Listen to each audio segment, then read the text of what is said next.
Everybody, I'm going to do a quick review of this knife here.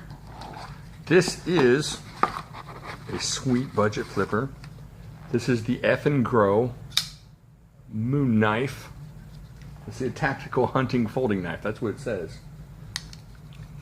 And it is pretty cool. Now, if you're on Facebook, you already know about this. And I think we bought most of them up. But there's a couple different colors. It comes in different shapes, or not shapes, but different handle scales and colors, so it's pretty cool. So let's get onto this. Take a look at this real quick. This is 3.5 inches of a really cool upswept blade there. Almost a scimitar looking sweep to that blade. It's D2 steel on this, at least that's what they're saying. I have not tested it for veracity, however, I imagine it will cut what you need it to. And it doesn't have any markings on there. I know a lot of you guys like, and gals, I didn't forget you or you. I see both, and you. And y'all don't like a lot of the markings on there. So it's pretty stripped down as far as markings go. It just looks like a nice blade there. Let's check out the handle scales here. And we got about 1, 2, 3, 4, 17. I can't get this down. 1, 2, 4, 5 inches of handle. It fits really well in the hand. Obviously, if you know this one really famous knife company, it kind of looks like their newest iteration on a flipper that they have. ZT. But it is not. It does not have any markings, so you're not going to be fooled into thinking it's kind of a imitation, not a clone. So do with that what you will. Please do not attack me. I'm very sensitive. This is a really nice grip G10 on it. It has a good gripping to it. It's not smoothed out or anything. So you're not going to lose your grip, but you wouldn't lose your grip anyways. This thing has a really nice shaped handle on it. It is, let's see here. Oh no, I gotta get rid of this knife. There's no lanyard hole on it. I just noticed this. I've been playing with it all day. All right, no lanyard. This is going in the piff box. Dirty, no good knives. But still, if you're not into lanyards, it's pretty awesome. However, it is right-handed tip up only, which is all right if you're right-handed, and it's okay if you're left-handed. At least it's not tipped down. Doesn't matter though. No lanyard. So boogie boogie boo boo on yoo-hoo. It's semi-open back here. It does have a really cool blue metallic backspacer. I don't know what that is. Yeah, metal. I tested it on my tooth, the good one, and I think it's stainless. Let's check out any liners in here. Yeah, we got some stainless steel liners. It feels really good in hand, like I said. And we're gonna weigh it real quick, see what we got here going on weight. This was, the only reason I noticed this was somebody brought it up on YouTube, or not YouTube, but Facebook, and a bunch of us went out and got some. So that's one good thing about Facebook, the Facebook group pages. Oh, we're going European first today. 129 grams and 4.55 ounces. So it's not too bad. Now, I know what y'all are thinking, but aren't there other budget flippers we can get? Well, certainly, sir. Certainly, madam. Here's one that you can get probably a little cheaper than this one. This is the Firebird Ganzo 751. And I'll tell you what, I'm not going to lie. I'm going to go ahead and say it. I would rather have this one. However, if you have this one and you're thinking to yourself, well, maybe I don't want to carry around 5.19 ounces or 147 grams in my pocket.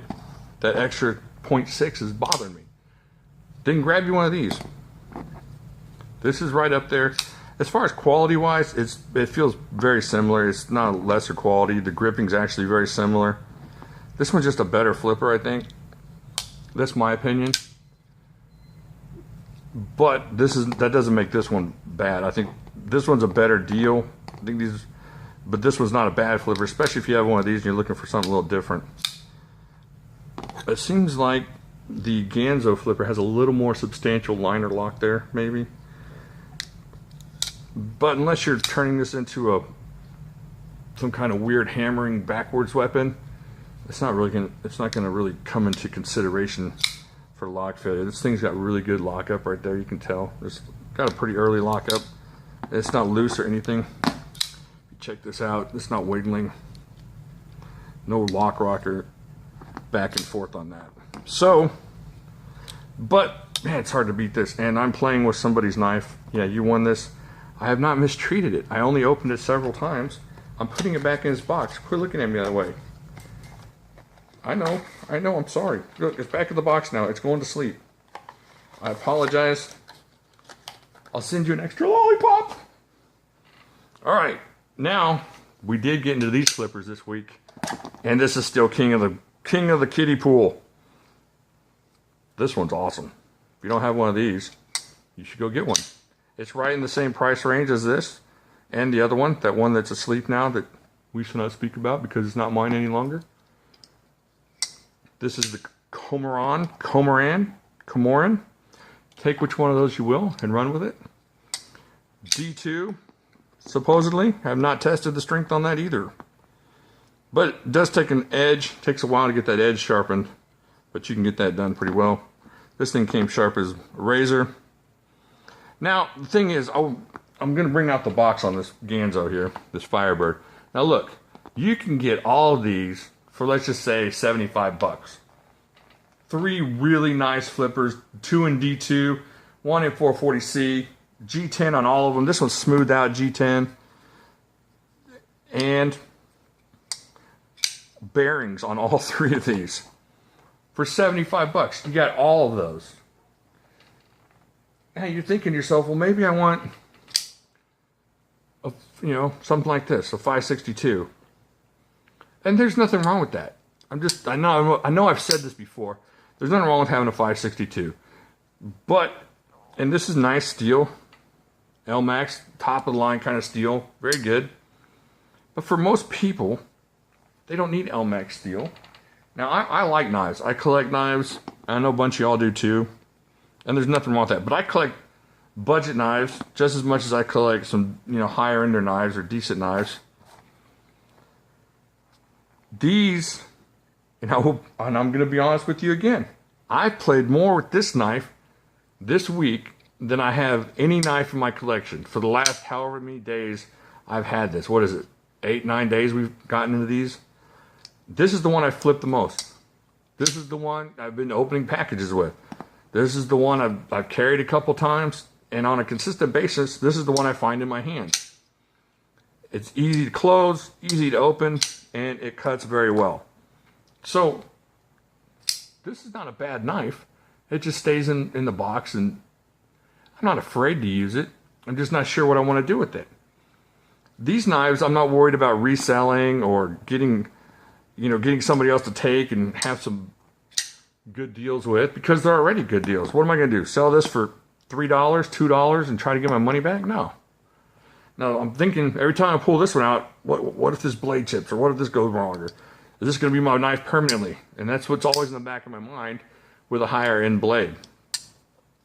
Now, I like this knife. A friend of mine gave me a good deal on it, and so I'm most likely not going to sell it. So when I got this to be a user, but I'm still afraid to use it.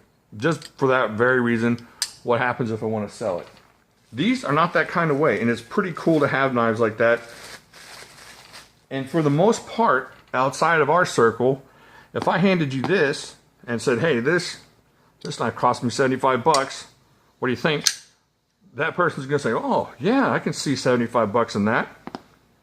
And that's, if you're looking for a quality kind of knife, and for most lay people that don't know, they're going to be just as impressed with this. This is going to do just the same amount of damage as that one over there. And I know a lot of people, I don't know if a lot of people, but there are some forums out there that get down on Chinese knives or different knives that are less expensive than other knives. There's nothing wrong with that. There's nothing wrong with that. Having a really cool budget knife, or a whole collection of budget knives. I got a table over here. Y'all can't see it, but trust me, there's 15 Ganzos sitting there ready to be reviewed and, you know, looked at. And I like them just as much as just about anything else. I'm not saying I like them as much as my Demcos, but that's different. That's a secret love that nobody needs to speak about. All right, I guess I've rambled on enough about knives and different budget stuff. But if you want one of these and you get one, get one. Have fun with it. Enjoy. Like here, subscribe here. Get over to Facebook. All kinds of cool deals, knife sales, whatever going on over there. And that's about it. Leave me a comment down here. Let me know what you think. Go over and grab one of these. I think there are a few left over there that we haven't bought out from the Facebook collection. And I will talk to y'all later.